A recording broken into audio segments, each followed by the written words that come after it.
Salary आती है और एक दिन में ख़त्म हो जाती है तो प्रॉब्लम सैलरी नहीं, पर्सनल फाइनेंस है। हेलो दोस्तों, मैं हूं आपका साथी युवराज और इस चैनल पे हम बात करते हैं पैसा कैसे मैनेज करें और ग्रो करें। आज की वीडियो में हम समझेंगे पर्सनल फाइनेंस क्या होता है और ये हर मिडिल इंसान के लिए क्यों ज़रूरी है। पर्सनल फाइनेंस क्या होता है? पर्सनल फाइनेंस का मतलब है अपने पैसे को स्मार्ट तरीके से मैनेज करना। इसका मतलब सिर्फ पैसा कमाना नहीं होता है, बल्कि कितना खर्च करना है, कितना बचाना है और फ्यूचर के लिए कैसे प्लान करना है। ये सब पर्सनल फाइनेंस में होता है। मैं आपको एक रियल लाइफ एग्जांपल देता हूँ।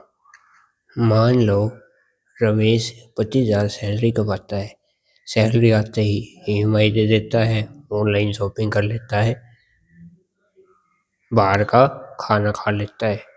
At the end of the month उसके पास कोई सेविंग नहीं रहेगी।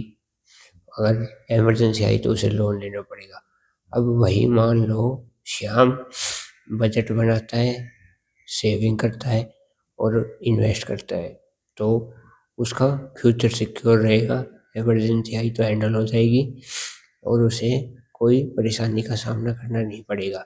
ये है पावर पर्सनल फाइनेंस की। क्या आपको पता है पर्सनल फाइनेंस के 5 पिलर्स होते हैं? नंबर 1 है इनकम। इनकम आपका कोई भी सोर्स हो सकता है, जैसे सैलरी इनकम, बिजनेस इनकम या फिर फ्रीलांसिंग। नंबर 2 है सेविंग। सेविंग अपने गोल्स और इमरजेंसी नीड्स को पूरा करने के लिए होती है। नंबर 3 है एक्सपेंसेस। 2 टाइप के खर्चे होते हैं। Number 1 needs. नीड्स जैसे कि आपका हो गया बिल या फिर रेंट वगैरह। नंबर 2 होते हैं वांट्स। वांट्स जैसे कि आप पार्टीज में चले गए या फिर कोई महंगा आपने फ़ोन खरीद लिया।